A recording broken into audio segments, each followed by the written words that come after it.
ख़बर खां खे आगाह कर रहे हैं तो बबलो बाईपास रोड ते सुतल पंजन पोरियतन मथा तेज़ रफ़्तार ट्रालर चढ़ी वियो। नतीजे में 3 ॼणा फोत ऐं 2 ॼणा ज़ख़्मी थी पिया आहिनि। हादसे में 3 पोरियत मौके ते फोत थी विया, 2 ॼणा ज़ख़्मी थी पिया जिनखे अस्पताल मुंतक़िल कयो वियो।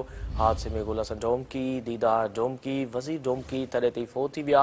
2 पोरियत सदोरो ढोमकी ऐं सफ़र ख़ान ढोमकी ज़ख़्मी थी पिया। फोतनि जा लाश ज़ख़्मी अस्पताल मुंतक़िल कयो वियो आहे।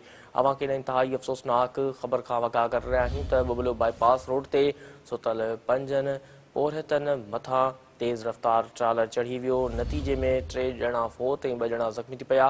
हादसे में 3 पोरियत मौके ते ई फोत थी विया, 2 ॼणा ज़ख़्मी थी पिया जिनखे अस्पताल मुंतक़िल कयो वियो। हादसे में गुलसन ढोमकी, दीदार ढोमकी, वज़ीर ढोमकी थॾे ते फोत थी विया। 2 पोरियत सदोरो ढोमकी ऐं सफ़र ख़ान ढोमकी ज़ख़्मी थी पिया। फोतनि जा लाश ऐं ज़ख़्मी अस्पताल खे मुंतक़िल कयो वियो आहे। अफ़सोसनाक ख़बर खां खे आगाह कर रहे हैं तो बबलो बाईपास रोड ते सुतल पंजन पोरियतनि मथां तेज़ रफ़्तार ट्रालर चढ़ी वियो। नतीजे में 3 ॼणा फोत ऐं 2 ॼणा ज़ख़्मी थी पिया। वधीक तफ़सील मालूम कंदासीं। टेलीफोन ते मौजूदु आहे असांजो नुमाइंदो क़ानून सोलंकी। जी क़ानून, इंतहाई अफ़सोसनाक हादसो पेश आयो आहे, ट्रालर चढ़ी वियो आहे पंजन पोरियतनि जे मथां, आगाह कजो। हाँ जी बिल्कुल, बबलो बाईपास से सुतल पंजन पोरियतनि मथां तेज़ रफ़्तार ट्रालर चढ़ी वियो आहे, जंहिंजे नतीजे में 3 पोरियत मौके ते फोत थी आहिनि, जॾहिं त 2 ॼणा ज़ख़्मी थी पिया आहिनि।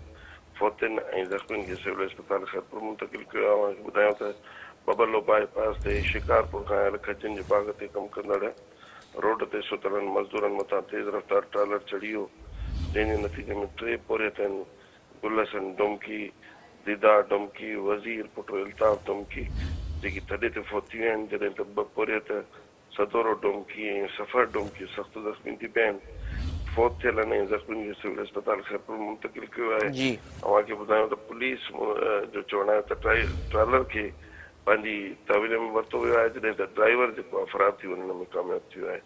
जी ठीक है, क़ानून सोलंकी तफ़सील